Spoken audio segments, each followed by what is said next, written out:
Het gebruik van de lange klanken is in het Friesk aardig liek aan het Nederlands.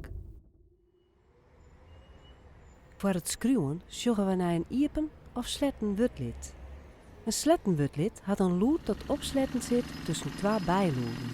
Een lange klank in een slettenwurtlid schreeuwt met twee loeden. Liek als in baas. Een feest.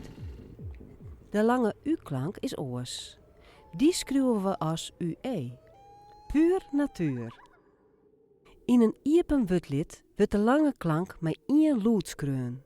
Sjog naar woorden als vragen en redens. Aan het eind van een wut schreeuwen we een lange a, o of u inkelt. Zoals in twa, een radio, maar de e dubbelt. Dat sjogs bij t en c.